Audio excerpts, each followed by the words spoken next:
Baik, Assalamualaikum warahmatullahi wabarakatuh. Selamat pagi kepada Bapak Panji dan rekan-rekan yang menonton video ini. Di sini kami kelompok mata kuliah Desain dan Rekayasa Thermoformida akan memaparkan apa yang telah kami kerjakan selama ini. Di sini kami mengambil topik yaitu desain sistem pengirian kopi untuk efisiensi energi maksimal. Nah, ini tim kami yaitu yang pertama ada Wafizia 131207, terus Felix 2209, Jeremy 026, dan saya sendiri 147. Nah, di sini eh, kita mengambil suatu latar belakang kenapa kami milih topik, yaitu kami melihat suatu penggiringan itu merupakan tahap krusial untuk menjaga kualitas biji kopi. Nah, saat ini proses tradisional sangat bergantung pada cuaca dan sering tidak konsisten. Untuk mengatasi itu, diperlukan suatu sistem pengirim mekanis yang efektif, cepat, hemat energi, dan juga ramah lingkungan. Di sini kami sebagai anak teknik mesin melihat pengiriman ini melibatkan perpindahan panas dan massa sehingga pengaturan suhu, kecepatan udara, dan waktu harus dirancang untuk dengan presisi. Oleh karena itu, kami ingin mensolusikan masalah-masalah yang ada. Nah, di sini kami melihat bahwa kopi ini sebagai suatu komoditas utama dari Indonesia. Kualitasnya sangat bergantung pada eh, pengiringan dan juga cuaca. Oleh karena itu, kami mencoba untuk mensolusikannya dengan tujuan akhir, yaitu mesin pengiring kopi yang efisien, ramah lingkungan, dan aplikatif untuk petani UMKM di Indonesia.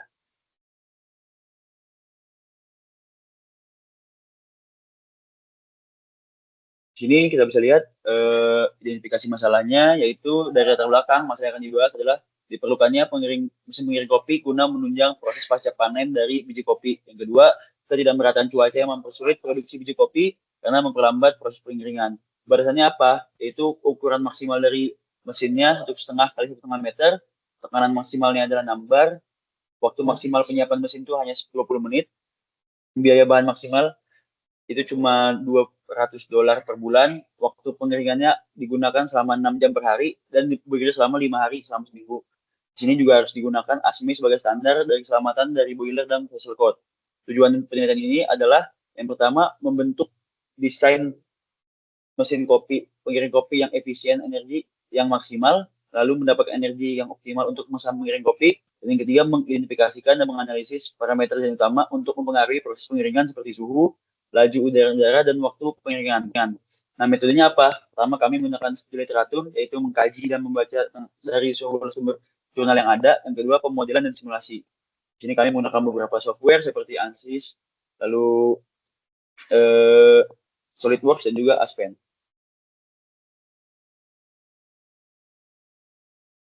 Baik, kemudian kita lanjut kepada proses pengeringan itu sendiri. Jadi ada beberapa ringkasan terkait dengan proses pengeringan kopi. Yang pertama yaitu pengeringan itu bertujuan untuk mengurangi kadar air yang dilakukan secara alami atau dengan cara buatan. Lalu yang kedua, proses ini melibatkan perpindahan panas seperti konveksi dan juga massa, yaitu penguapan air. Kemudian efektivitas dari pengeringan ini dipengaruhi oleh beberapa faktor seperti temperatur, kelembapan, kecepatan udara, tekanan, dan juga waktu. Dan juga proses konveksinya terbagi menjadi dua, yaitu konveksi bebas dan konveksi paksa. Konveksi bebas terjadi karena adanya perbedaan suhu, dan konveksi paksa terjadi karena adanya perbedaan. Lalu kita lanjut ke parameter pengeringan. Jadi ada beberapa parameter pengeringan untuk mengeringkan kopi. Yang pertama ada laju penguapan yang menunjukkan seberapa cepat air diuapkan dari bahan yang kita gunakan, yaitu kopi. Dengan rumus LP atau laju penguapan sama dengan MU atau massa air yang diuapkan dibagi dengan waktu pengeringannya. Lalu yang kedua ada suhu udara pengering. Idealnya suhu udara untuk mengeringkan biji kopi ini ada di sekitar 45 sampai dengan 75 derajat Celcius.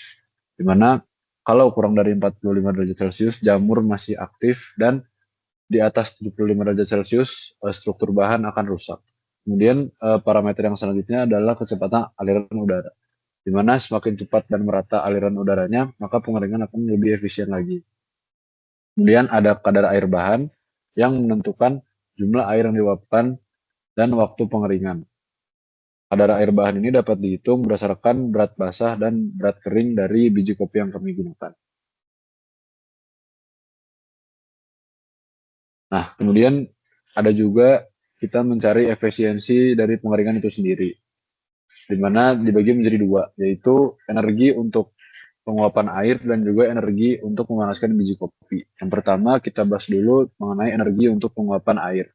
Energi yang dibutuhkan untuk menguapkan air hingga kadar yang diinginkan dapat dihitung dengan menggunakan rumus QA atau energi penguapan sama dengan MU dikali HFG, di mana MU merupakan massa air yang diuapkan dan HFG adalah kalor laten penguapan air.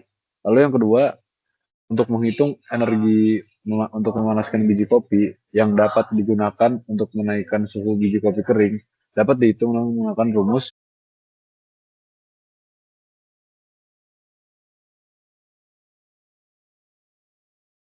Q kopi sama dengan kopi dikali CP air dikali delta T, di mana Q kopi merupakan energi pemanasan untuk memanaskan kopi yang dibutuhkan, lalu M kopi adalah massa kopi kering, CP air adalah panas jenis dari air, dan juga delta T adalah kenaikan temperatur yang kami gunakan untuk memanaskan.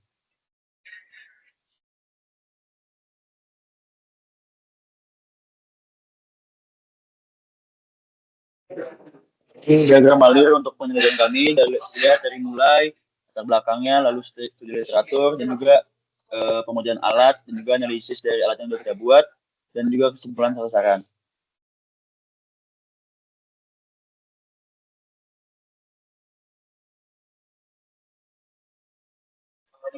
Kemudian variabel penelitian yang kami gunakan, yang pertama adalah kami menganalisis dalam dua tahap, yaitu secara teknis, kemudian secara ekonomis, di mana secara teknis itu kami modelkan dalam bentuk simulasi, sementara secara ekonomis itu kami menghitung kebutuhan biaya di saat mesin ini digunakan dalam keadaan udara yang kering dan juga lembab.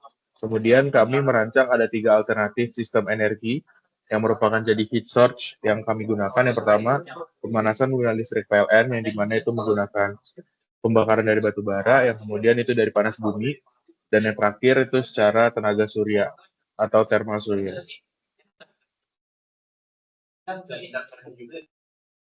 Nah, di sini kita menggunakan 3 alat. Yang pertama blower, heat source, dan juga drain process. Nah, blower ini sistem kayak gimana prinsipnya? Jadi dia akan mengalirkan udara yang ada ke dalam heat source-nya atau heater-nya. Nah, di sini heater-nya akan memanaskan udara yang akan masuk ke dalam drain process-nya. Drain process inilah tempat pemanasan dari biji kopi yang ada itu.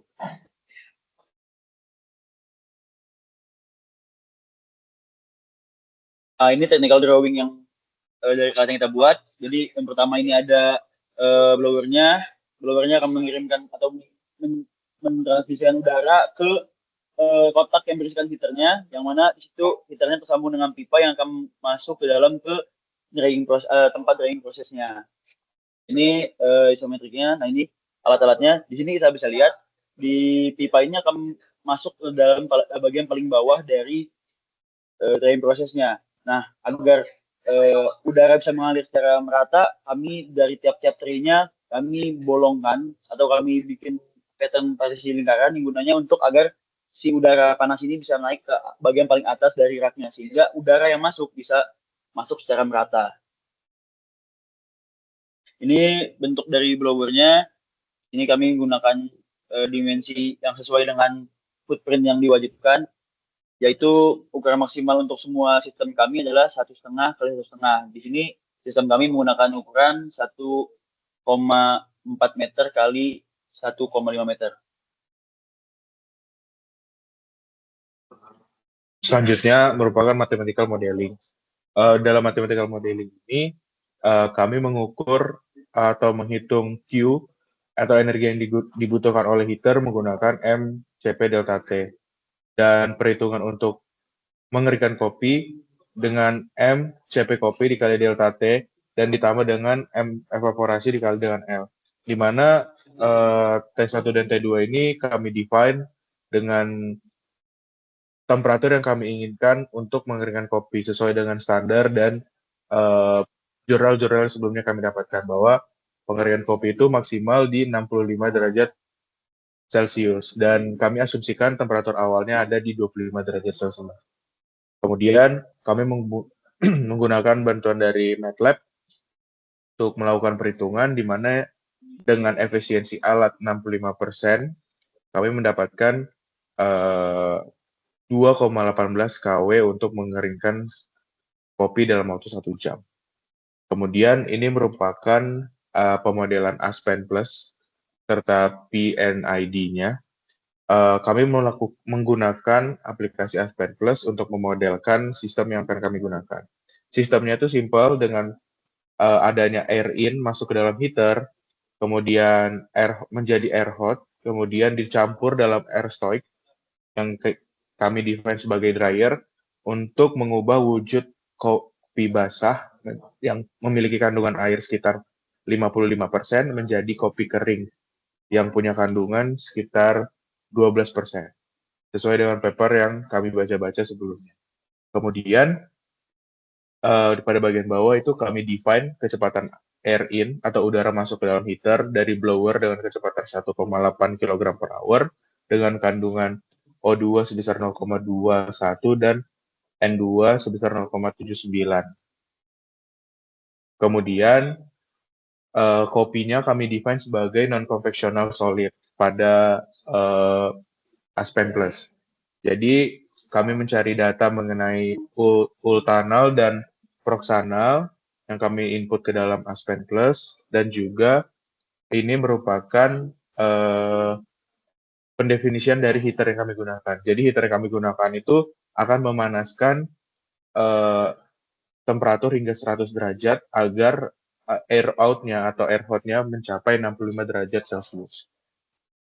Kemudian ini merupakan hasil yang kami dapatkan dari pada saat keadaan udara pada musim hujan. Pada musim hujan itu kadar udara itu lebih basah atau lebih lembab, sehingga heat duty yang terjadi pada dryer itu cenderung lebih besar. Kenapa? Dryer akan menghasilkan panas yang lebih banyak untuk mengeringkan biji kopi. Kemudian ini pemodelan pada musim kemarau. Pada musim kemarau itu kami mendefine kandungan O dan N2-nya itu sebesar 0,25 dan 0,75. Dan hasil yang dikeluarkan oleh heater itu cenderung juga lebih kecil dibandingkan di saat musim hujan.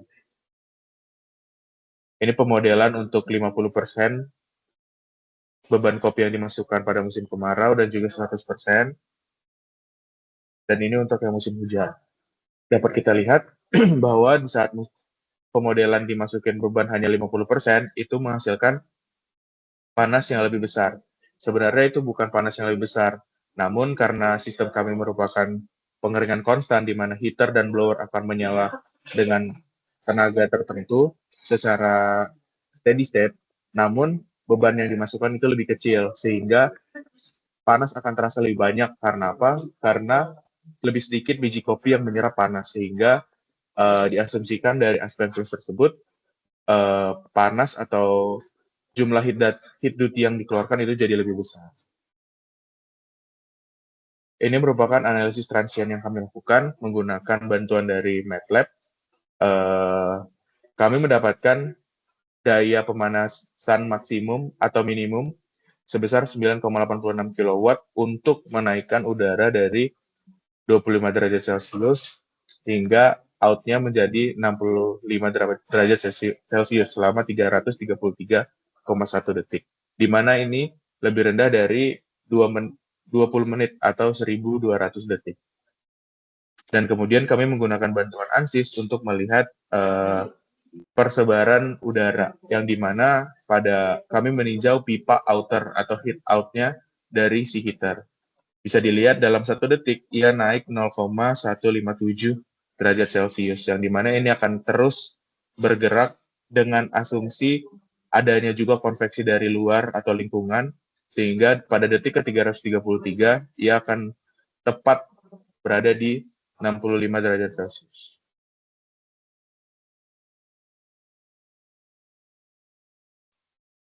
Baik, setelah kita melakukan simulasi melalui Aspen, MATLAB, dan juga ANSYS, kita akhirnya mendapatkan suatu optimasi dari desain yang akan kami buat, yaitu Hasil simulasi kami menunjukkan bahwa penambahan insulasi pada pipa kami nilai efektif untuk estimasi sistem thermal kami.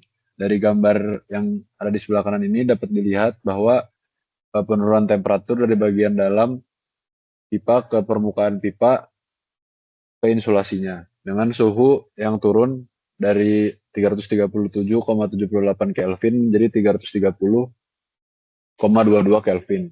Mana penurunan sekitar 7,5 Kelvin ini mengindikasikan bahwa insulasi kami yang kami buat berfungsi sebagai hambatan termal yang memperlambat perpindahan panas ke lingkungan.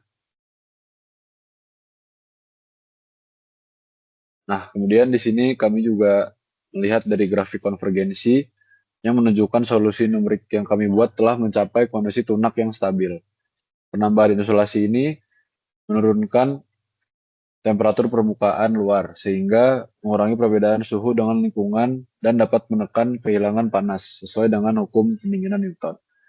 Hal ini dapat meningkatkan efisiensi energi sistem walaupun menambah biaya awal atau capex. Namun material insulasi yang digunakan memiliki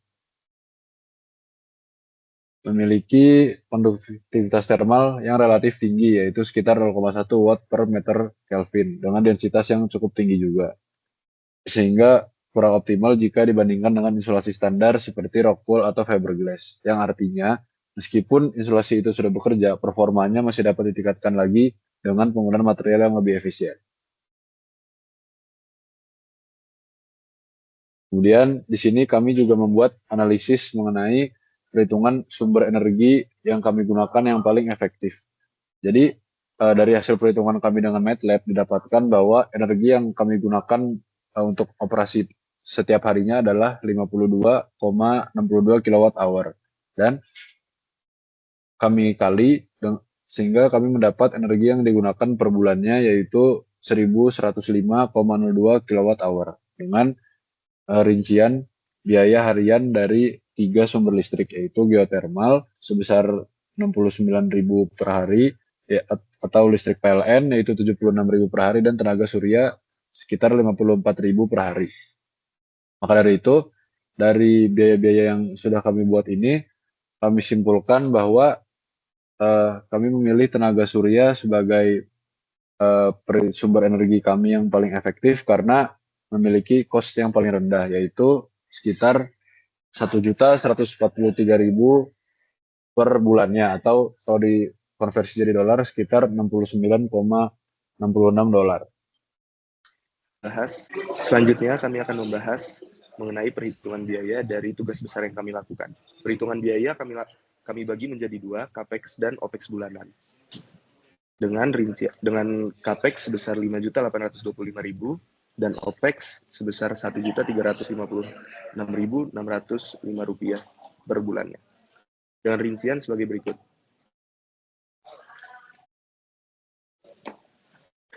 Yang pertama ada mini centrifugal blower dengan harga 1.137.000.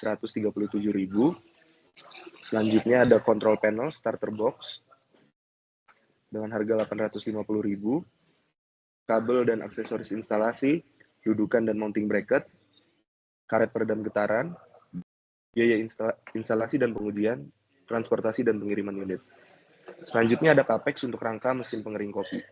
Rangka utama berbahan dari besi holo 3x3 cm dengan panjang total kurang lebih 12 cm dengan harga per meternya 35.000. Untuk rangka utama membutuhkan biaya total 420.000.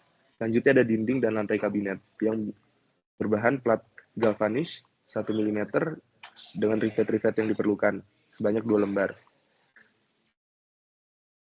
Selanjutnya ada pintu akrilik atau kaca depan yang digunakan untuk memasukkan dan mengeluarkan tray kopi. Berbahan dasar dari akrilik 5 mm bening berukuran 50 x 70 cm yang berharga 150.000. Selanjutnya ada rak pengering kopinya itu sendiri.